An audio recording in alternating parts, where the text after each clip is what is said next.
homecoming. Thank you. It's so warm. I'd like to begin by acknowledging the presence of my friend and my parliamentary secretary, who is Parliamentary Secretary for Multiculturalism, and she is also the Member of Parliament for Richmond, Dr. Alice Wong. Thank you, Dr. Wong, for being here. Thank you very much for this special event. It follows from the very fond memories I had of the community banquet in the spring, which I had the great honor of attending, and I think many of our families, refugee families, were there.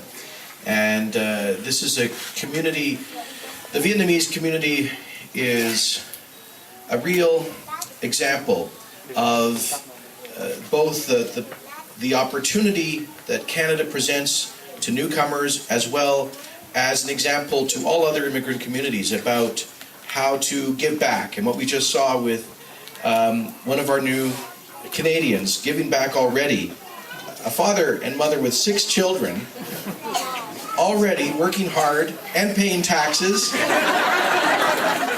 and still setting aside a small amount of their earnings, a large amount of their earnings, to contribute back to the temple that has helped them.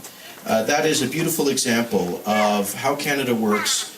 Canada giving opportunity to newcomers to arrive here, providing protection for refugees, and those people then in turn contributing back to the community and to building our country. So this is a heartwarming story. This year we celebrate the 30th anniversary of the arrival of the Indo-Chinese boat people from Vietnam, who fled their homes, fleeing communist persecution, and in search of freedom. And tens of thousands of those people found freedom and opportunity here in Canada, starting in 1978 and 79. And I'm so grateful to the Vietnamese community in Canada for all it's done in the subsequent 30 years. Never forgetting about where you came from. Never forgetting about the people of Vietnam who continue to live under a system where their basic freedoms are denied. You have never forgotten about it. You continue to call for full respect for religious freedom and freedom of conscience and basic democracy for the people of Vietnam. And the government of Canada joins you in demanding that the people of Vietnam enjoy the same basic freedoms that we do here in Canada, so that Buddhist temples and Catholic churches and people of faith and people of conscience are not discriminated against by the state because of their choice of religion, but are able to freely practice their religion with full freedom of conscience, such as martyrs of freedom like Father Nguyen Ly. And we call for the release of all such prisoners of conscience and political prisoners in Vietnam.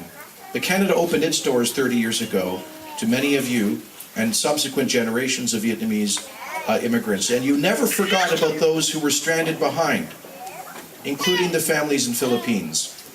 And when we became government in 2006, representatives of the Vietnamese community across the country asked us if there was something we could do to help the Vietnamese refugees stranded in Philippines. Before other governments had been asked and thought nothing could be done, we found a solution. And in cooperation with the community that raised hundreds of thousands of dollars right across the country, you have succeeded in welcoming almost all of the last remaining Vietnamese stranded in Philippines. So I thank the community. Est-ce qu'il y a quelqu'un ici qui parle français? Il y en a? Non? Il y en a quelques francophones, ok.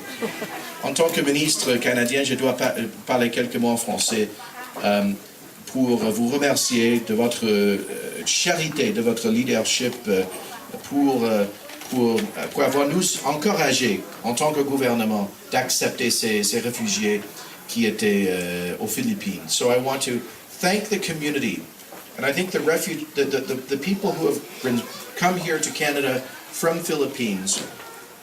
Thank you for your expression of gratitude to Canada, but you must always remember that it was these people in the community who never forgot about your situation and continually raised it with the Government of Canada until we could provide you with this new opportunity.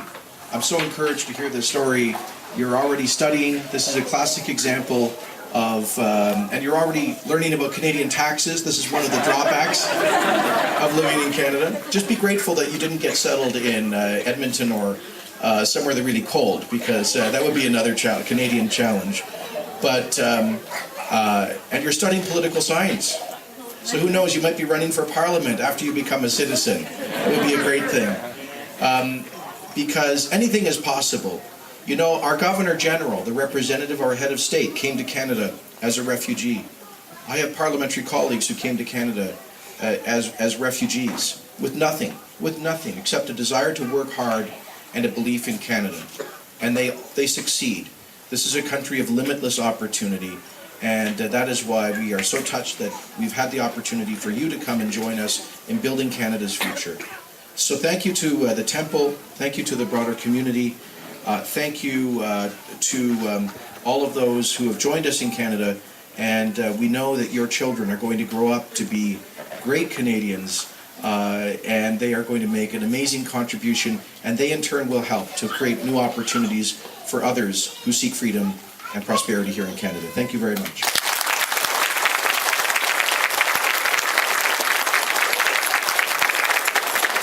Thank you, Minister.